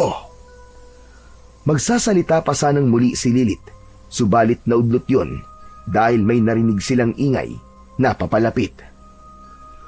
Natuntun nila tayo. Kailangan niyo ng tumakas, kamahalan. Magmadali kayo bago pa nila kayo maabutan. Ikinalulungkot kong sabihin, pero kailangan kong sirahin ang salamin na ito kapag nakaalis na kayo. Yun lang ang paraan para hindi nila kayo masundan. Kailangan niyo po sumama sa kanila. Ako na po bahala rito. Ipinagtutulakan sila ni Damian palapit sa kinaroroonan ng salamin. Labag man sa loob nila, naiwan ang lalaki, ngunit wala silang mapagpipilian. Maraming salamat sa iyo, Damian. Utang namin sa iyo ang buhay namin. Nang mga sandaling yon, alam ni Lilit na posibleng yun na ang huli nilang pagkikita. Hanggang sa huli ay naging isang tapat itong tauhan sa kanya. Nay, ano po mangyayari dun sa lalaking naiwan? Papatayin po ba siya ng mga umahabol sa atin? Sino po ba yun? At saka, bakit mahal na Reyna po ang tawag niya sa inyo? At anong lugar po ba yung pinuntahan natin, Nay? Bakit gusto po nila tayong saktan? Sunod-sunod na tanong ni Marcelo sa kanyang nanay nang makabalik na sila sa kanilang bahay. Ikikwento ko sa iyo ang lahat, anak. Makinig kang mabuti, ha? Mabilis na tumango si Marcelo bilang pagtugon. Nagsimulang magkwento ang kanyang nanay at nakatanga lang siya hanggang sa matapos ito. Hindi siya makapaniwala sa kanyang mga nalaman. Totoo po ba talaga ang lahat ng narinig ko, Nay? Parang ang hirap po kasing paniwalaan. Totoong totoo, anak. Lahat ng sinabi ko sa iyo ay yun ang naganap. Tumingin si Marcelo sa matandang kasama nila na nagngangalang Mang Crispin, ayon sa kwento ng ina. Totoo po ba ang lahat ng sinabi ni nanay? Totoo yun, iho. Walang kasinungalingan sa mga sinabi niya sa'yo. Wala naman akong balak na ilihim sa iyo ang lahat, anak. Pero ang gusto ko sana, kapag nasa tamang edad ka na, saka ko sasabihin sa iyo. Pero dahil maagang hiningi ng pagkakataon, wala na akong mapagpipilian. Naiintindihan ko na po ngayon kung bakit may kakaiba sa akin at kung bakit palaging dinadalaw ni Kuya Damian si nanay. May dahilan pala ang lahat. Walang ibang ginustong nanay mo kung hindi ang mailigtas ka. Mas pinili niyang umalis sa palasyo at tumira rito para lamang sa iyo. Ngayong nasa panganib ang buhay niya, sana gawin mo rin ang lahat para mailigtas siya.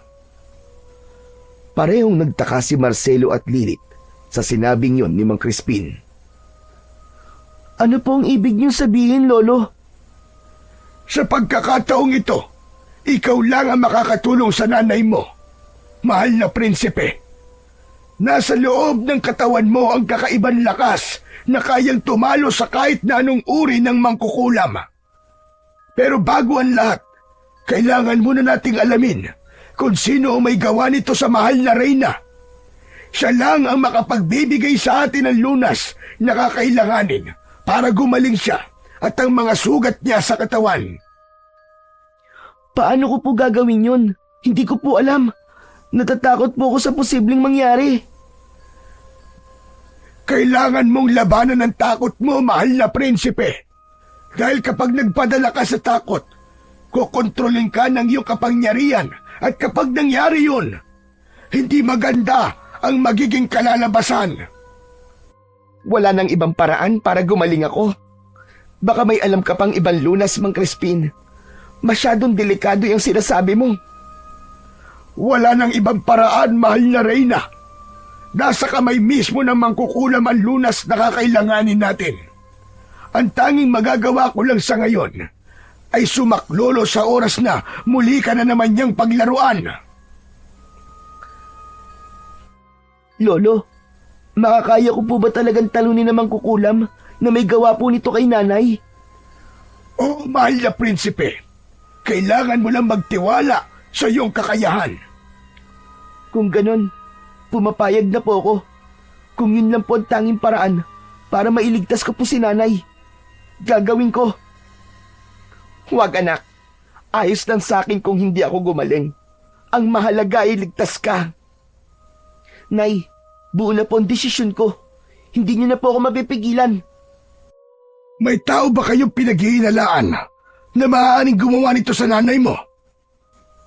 Tumingin muna si Marcelo sa kanyang nanay bago sumagot.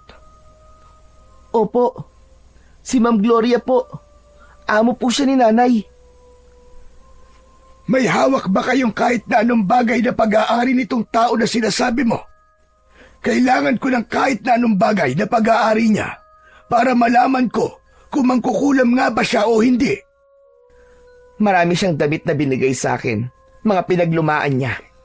Sa totoo lang, napakabait niya sa akin, kaya parang hindi ko kayang maniwala na siya ang posibleng may gawa nito sa akin.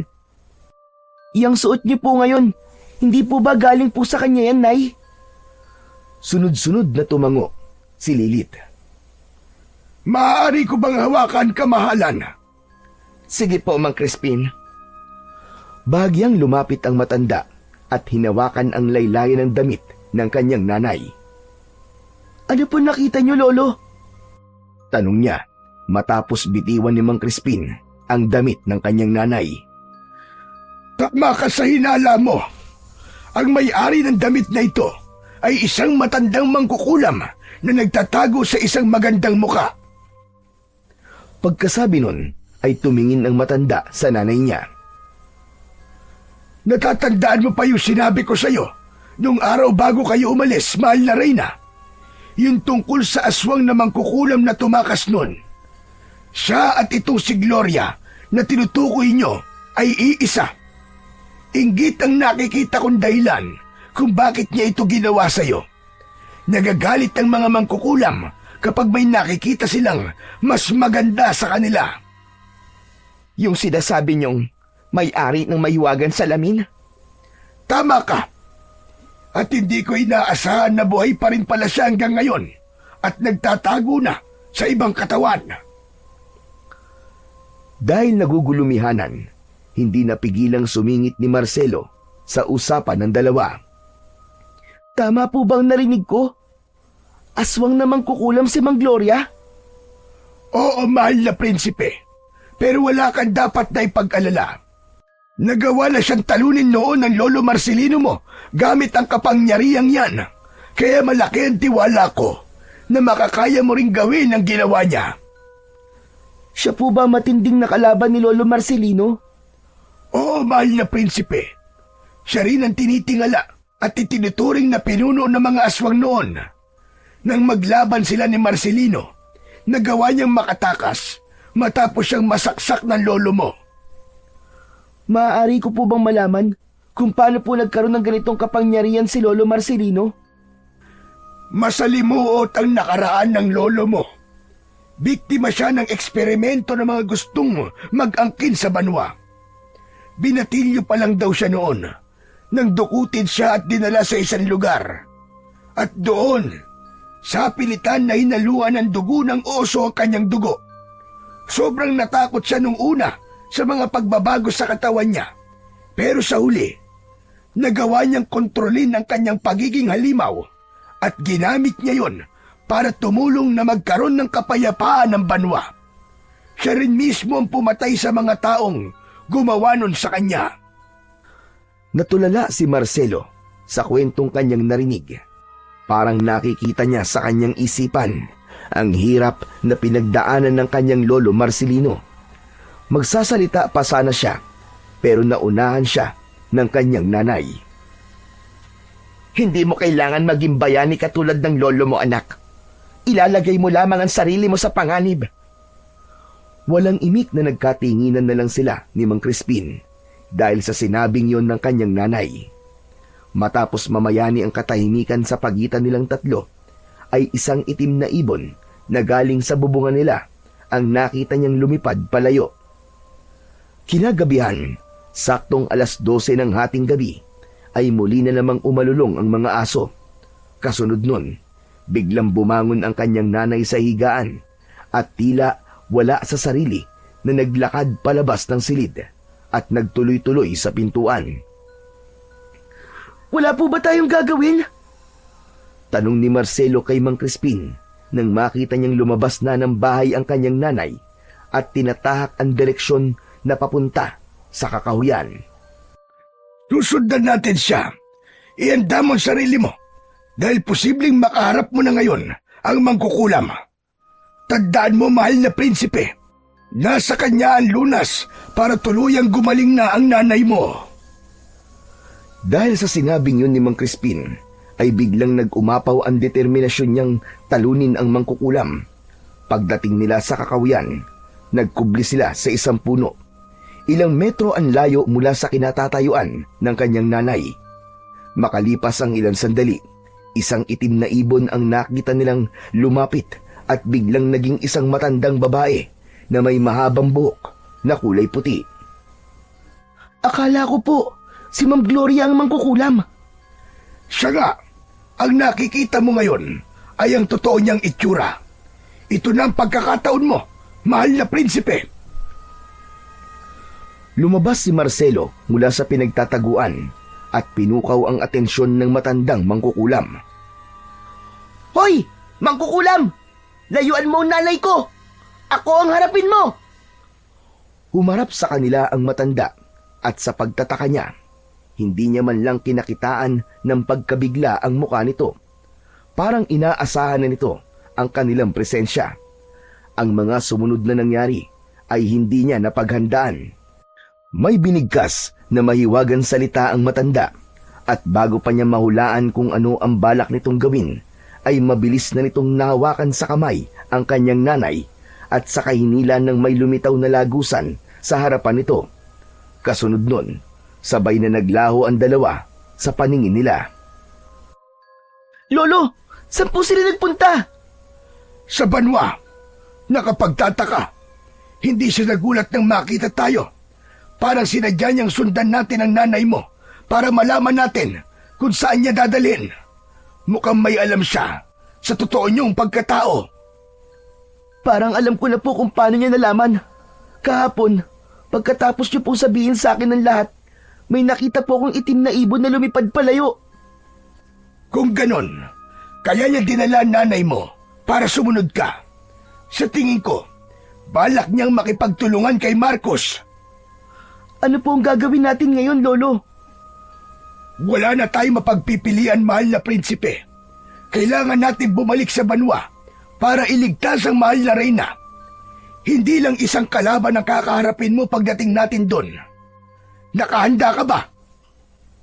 Nakahanda na po akong harapin ng lahat, Lolo. Nang marinig ang sinabing niyang yon, ay may binigkas na mga kataga si Mang Crispin at ilang sandali pa ay lumitaw na ang lagusan sa harap nila. Naunang pumasok ang matanda at sumunod siya. Bumulusok sila sa kawalan hanggang makarating sa kanilang destinasyon. Ilang kawal ang naabutan nilang naghihintay at kagad na itinutok ng mga ito ang hawak na armas sa kanilang dalawa. Bumukas ang pintuan at mula roon ay pumasok ang matandang mangkukulam kasama ang dalawa pang lalaki.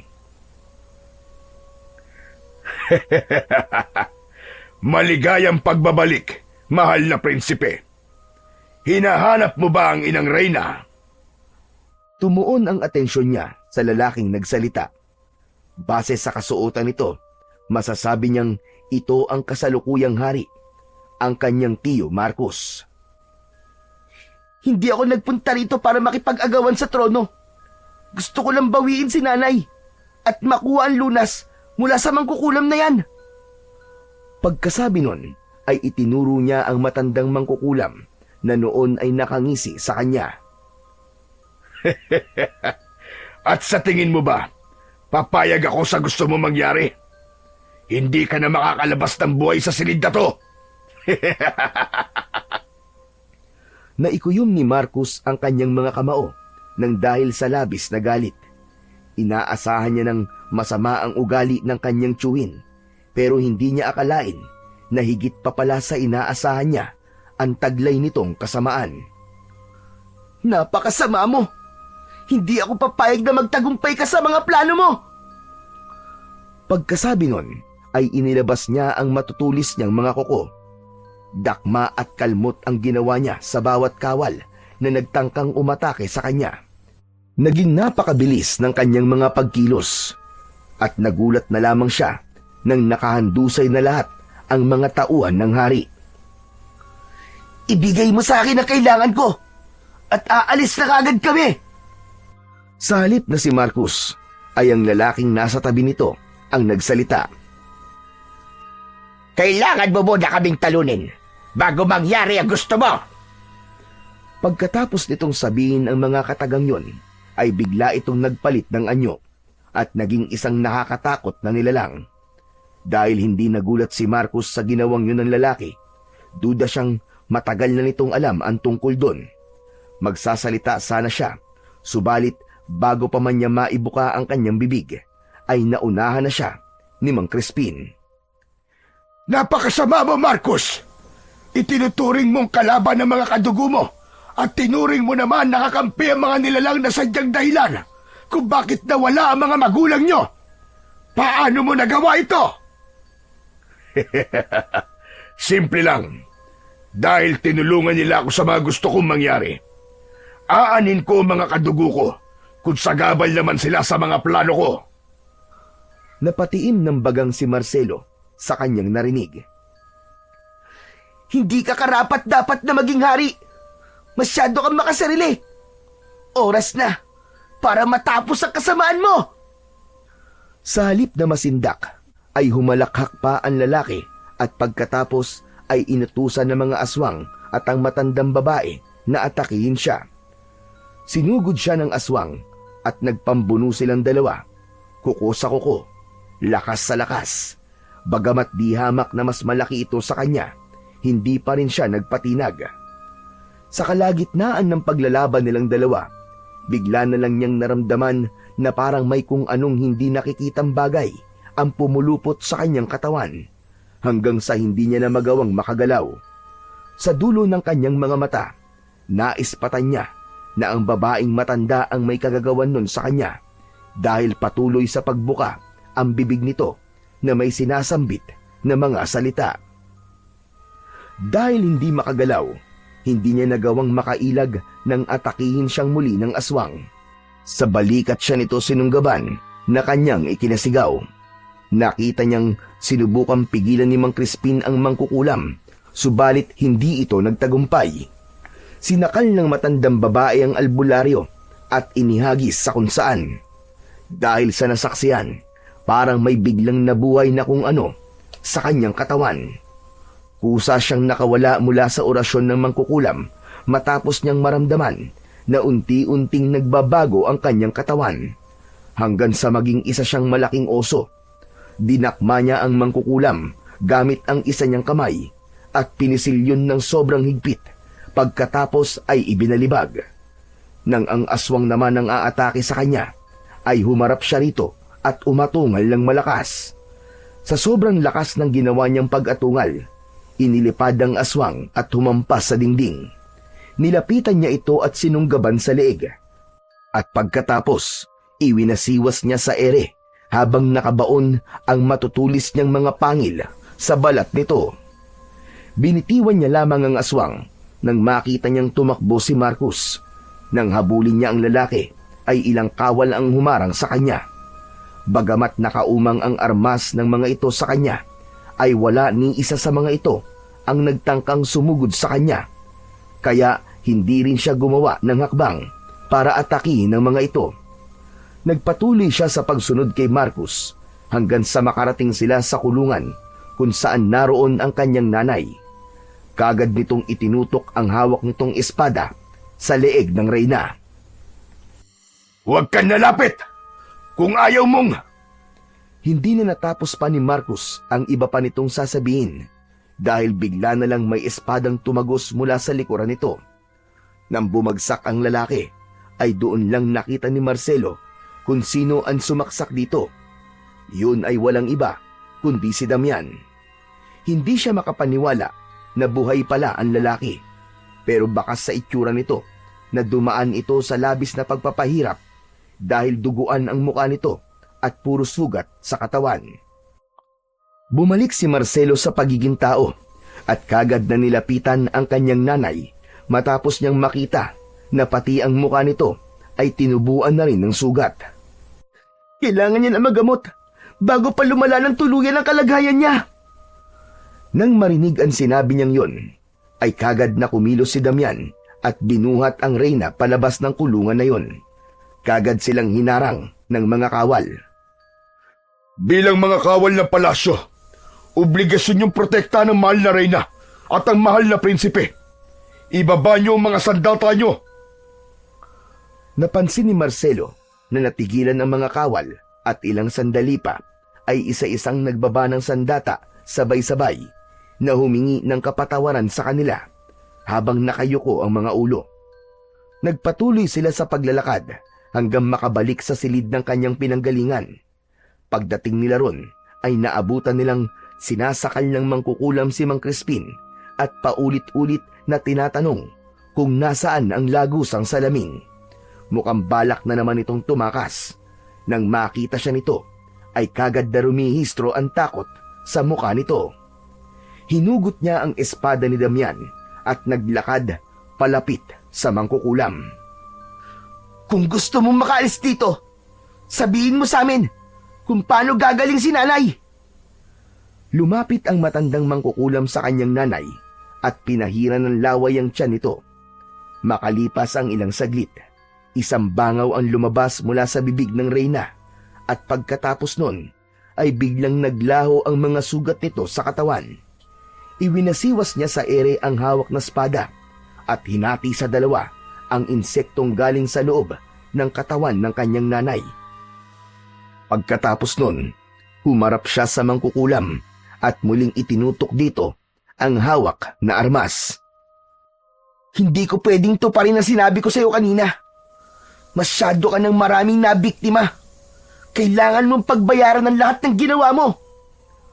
Dahil sa sinabi niyang yon, biglang nagalit ang matandang mangkukulam at biglang nagpalit ng anyo at naging isang aswang. Sinubukan siya nitong atakihin, subalit bago pa man ito tuluyang makalapit sa kanya, ay naiwas-iwas niya na kagad sa ere ang hawak na matalas na espada. Bumagsak ang ulo nito bago sumunod ang katawan. Lihim siyang nagulat sa kanyang ginawa. Balak niya lang sana ay tamaan sa kung saan ang aswang. Ngunit hindi niya alam kung paanong nangyari na nagawa niya itong pugutan ng ulo. Pambihira! Bigla ko nakita sa'yo si Marcelino. Ganyan na ganyan ang ginagawa niya sa mga aswang na nakakalaban niya noon. Ang totoo po niyan, Lolo. Hindi ko rin po alam kung paano ko po nagawa yun. Para bang kusa na lang pong kumilos sa mga kamay ko. Baka tinulungan ka ni Marcelo, ang iyong ama. Minsan na kasi siyang natakasan ng matandang aswang na ito. Tiniyak niya ngayon na hindi na ulit mangyayari yon. Biglang nagkamalay ang kanyang nanay at dito tumuon ang atensyon nila pareho. Nay, kumusta po ang pakiramdam niyo? Bago sagutin ang tanong niya, ay tumingin muna ito saglit sa paligid. Anong nangyari? Tama ba itong nakikita ko? Nasa palasyo tayo. Opo, Nay. Dinala po kayo ng mangkukulam dito. Sumunod po kami ni Lolo Crispin para iligtas ka. Nang marinig ang sinabi niya, ay bigla itong nataranta. Hindi na dapat kayo sumunod dito, anak. Masyadong delikado. Baka makita kayo ni Marcos. Nay, huminahon po kayo. Wala na po sila. Patay na po. Nagtataka siya nitong tinignan. Anong ibig mong sabihin, anak? Mahabang kwento po, Nay. Ang mahalaga, magaling na po kayo ngayon. Tinignan nito ang sariling mga braso matapos marinig ang sinabi ng kanyang anak.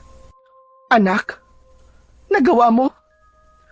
Sa halip na sagutin ang tanong ng ina, ay tumingin siya sa bangkay ng aswang. Tumingin din ito doon. Ibig mo bang sabihin, anak? Siya yan? Opo, Nay. Sino yung isa? Tumingin ang reyna sa isa pang bangkay na nasa isang tabi. Dahil hindi alam ni Marcelo ang pagkakakilanlan ng isa pang aswang, kaya tumingin siya kay Mang Crispin. Si Gregorio ang isang yan, mahal na reyna. Ang punong ministro? Siya nga, mahal na reyna. At matagal na palang alam ni Marcos na aswang si Gregorio. Sila marahil ang nasa likod ng mga pag-atake sa labas ng banwa. Mabuti naman at natapos na ang kasamaan nila. Salamat sa Panginoong Diyos. Magkakaroon na ulit ng kapayapaan ng banwa at ang mga tao sa loob at labas ng kaharian. At higit sa lahat, ligtas ka, aking anak. At ligtas na din po kayo, Nay. Pagkasabi nun, ay lumapit siya sa ina at yumakap dito. Ligtas na ulit kayong manatili rito, mahal na reyna. Hindi nyo na kailangan magtago pa sa ibang lugar. Kailangan kayo ng banwa. Yun nga rin ang nasa isip ko, Mang Crispin. Bumitaw sa pagkakayakap si Marcelo at tumingin sa reyna. Ibig niyo po bang sabihin, Nay? Hindi na po tayo uuwi sa bahay natin? Anak, ito ang totoo mong tahanan. At isa pa, wala na rin namang lagusang salamin, kaya malabo na tayong makabalik. Mahal na reyna, hindi ko po binasag yung salamin. Itinago ko lang po sa ilalim ng higaan ni Mang Crispin para hindi nila makita. Sabay-sabay silang napalingon dahil sa sinabing yun ni Damian. Totoo po? Oo, mahal na prinsipe. Gayunpaman, hindi ka pa rin pwedeng umalis at manatili sa ibang lugar. Dito ang inyong tahanan. Kapalaran mong pamunuan ang kahariang ito. Naiintindihan ko po. Pero, pwede naman po siguro akong pumasyal-pasyal doon, hindi po ba? Wala ako sa lugar, mahal na prinsipe, para magdesisyon. Tumingin si Marcelo sa kanyang nanay. Nay, pwede po ba? Oo naman anak, at sasamahan pa kita. Napangiti siya matapos marinig ang sinabing yon ng kanyang ina. Talaga po, Nay? Oo naman anak, kung saan ka masaya, masaya na rin ako. Nay, maraming salamat po! Sa labis na tuwa ay muli siyang yumakap sa ina.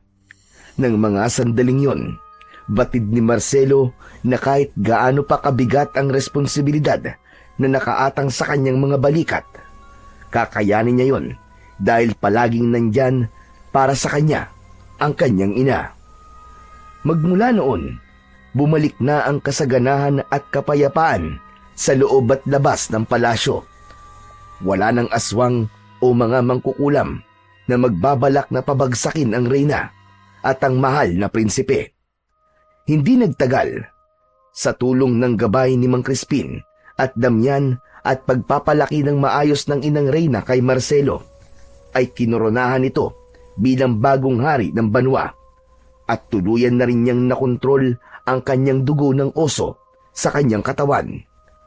Sa kabila ng katahimikan na kanilang tinatamasa, hindi pa rin sila nagpakampante dahil alam nila na posibleng nakabantay lang at nagkukubli sa dilim ang mga masasamang nilalang na gustong kunin sa kanya ang dugo ng ginintuang oso at ang trono ng hari.